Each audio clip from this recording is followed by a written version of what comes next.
SportsBit is powered by BetOnline, driving the opening odds market since 2001. Visit sportsbookreview.com to learn more about BetOnline and its A+ rated platform in the link below.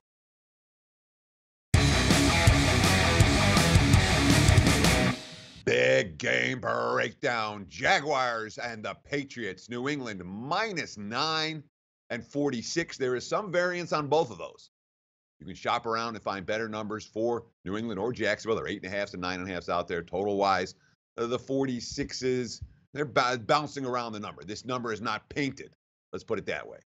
So here we have the upstarts.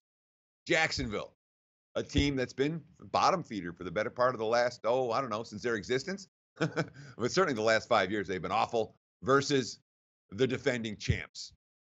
Well, what do we got? We got game time temperatures in the mid to upper 40s. It is going to be a relatively nice January day in Foxborough. Advantage Jacksonville in that regard, certainly when it comes to weather. Although the Jaguars certainly were able to move the football in Pittsburgh last week, despite some tough weather conditions. Let's take a look at the basic numbers. All right, conference championship games since 1970. Favorites, 63 and 30 straight up. 52, 39 and 2 ATS. Favorites of -7 or more. Again, long-term, pretty big sample size. Favorites in the conference championship games have generally been the way to go. They have a positive ATS margin. And when you talk about road teams covering in the AFC championship games, there haven't been many of them. Only two. In fact, in the last 10 years, the Ravens did it back-to-back years at New England in January 2012 and 2013. The last four AFC championship games, the home teams are 4-0 against the spread. Two of them were the Pats. Pats last year blew out the Steelers on this field, 36-17, and then 45-7 in that Deflategate game against the Colts. Now, both of those teams, the Steelers last year, the Colts in the Deflategate game, they were riddled with injuries. Jaguars aren't. They've been relatively healthy all year, but here's New England again. And we talked about this last week, and we talked about this in the recap on Monday. The Patriots, that are number one public team in the NFL, and yet last year, the best spread team in the NFL, closed out the season 9-1 ATS the last 10 ball games. A bandwagon that's as big as any sports betting bandwagon gets when it comes to the public, and yet they cover every week. So what's happened this year? Oh, the markets are going to catch up to New England, right? They'll be priced correctly. Hell no. This year, the Patriots weren't the best spread team in the NFL. That was Minnesota. They were the second best spread team in the NFL. And they've gotten better and better ATS as the season has gone on. 10-1 against the spread last 11. And yet, I am confident, record this on Wednesday, I'm confident we're going to see Jags money at the sharp shops before kickoff. New England doesn't have the statistical profile. All right. Pats now 7th straight season in the AFC Championship game. They've been in these big games, not once, not twice, over and over and over again. That being said, the previous 6 trips to the AFC Championship game, 3-3 straight up, 2-4 against the spread. And you want to talk about two contrasts? Well, on the one side, you have a Hall of Fame quarterback. On the other side, you have a quarterback who was benched for Chad Henne this preseason. Benched. Pretty big contrast between Brady and Bortles when it comes to capabilities and track record. That being said, look at the other contrast here. The Jags, number 1 ranked defense against the Patriots, number 31 ranked defense.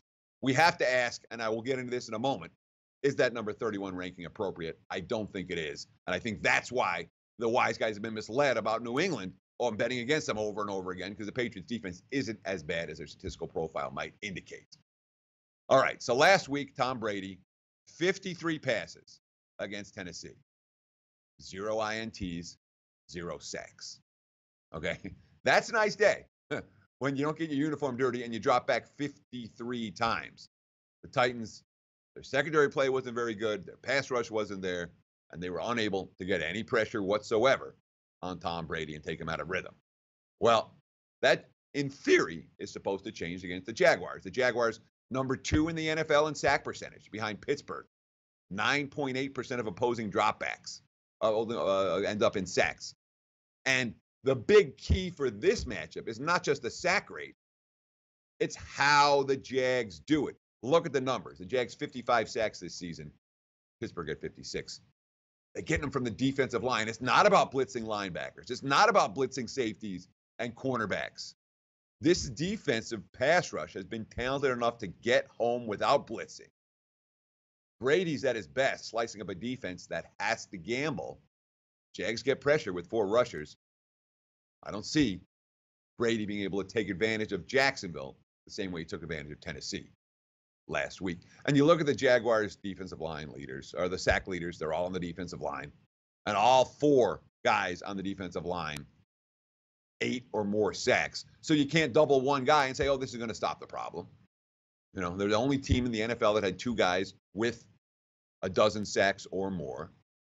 And it's not just about the pass rush for Jacksonville. They have the all-pro cornerbacks, Jalen Ramsey, A.J. Boy, you know, talking about guys who can buy time for the rush to get there. Then again, when you talk about how the Patriots offense is set up, I don't know if the great cornerbacks on the outside are going to be capable of stopping New England, because what do the Patriots do? They throw the ball to the tight end. They throw the ball to the backs. You know, Gronkowski led the team with 69 catches. James White had 56. Deion Lewis has 32. Rex Burkhead had 30. All those guys effective over the middle. None of those guys likely to be defended by the Jags' elite cornerbacks. So, I mean, you talk about the 2 interesting pieces of the equation here. You know, the pro Jags say, all right, they're going to disrupt Brady, no problem, and that Ramsey and Boy can shut down New England, the receivers. And the pro Patriots side of the equation is, guess what? It's okay if the wide receivers get shut down. This is a team that's very accustomed to working the tight ends and the running backs in the passing game as a matter of routine. They do it all the time, so it's not even a big adjustment for New England. Interesting to consider there. There's another interesting consideration here. Of course, that's the Jags' ability to grind clock with Leonard Fournette. You know, what do you have? 109 rushing yards, 3 touchdowns against the Steelers last week. And the Steelers' defense, statistically much tougher against the run than New England. The Patriots ranked number 30 against the run based on the Football Outsiders advanced metrics. But the question we ask, are those stats lying? And they might be, quite frankly. We've seen an ugly Patriots defensive statistical profile since the first month of the season. And the first month of the season, that defense wasn't good. But it was so bad that first month that the stats have carried over all this way and affected New England. Of course, the Patriots have been a bend but don't break defense. They give up yards. They don't give up a lot of points. It's also a New England team that is as fresh for a conference championship game as any team you'll ever see. It's been over a month since they left home.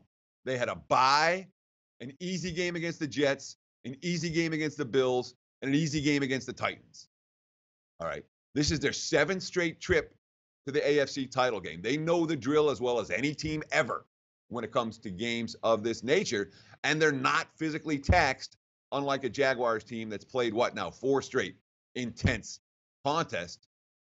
That worries me for the Jacksonville side here, even though the matchups, in theory, work in the Jaguars' favor. Right now, I have no investment in this game in my pocket. I don't know that I will before tip-off, kickoff, whatever you want to call it. But I have at least some lean towards the under. Sidewise, I probably have some lean towards the Jags. I'm not convinced I get to the window with either one. Probably not at the current numbers. Big game breakdown coming up next. And by the way, part 2 of our championship game previews will show up tomorrow to break down the Vikings and the Eagles right here on SportsBit. But we got NBA and college hoops coming up next. Stay tuned. Hey guys, thanks for tuning in to our channel. Now, we've put a lot of work into producing all these free videos, so please help us out and keep all our content free for you forever by simply liking, sharing, commenting, and subscribing. Now, not to mention, a visit to our industry-leading website will warm the hearts of all our SBR employees, especially myself. Now, the links are over there to the left, so do check those out. Thanks for watching.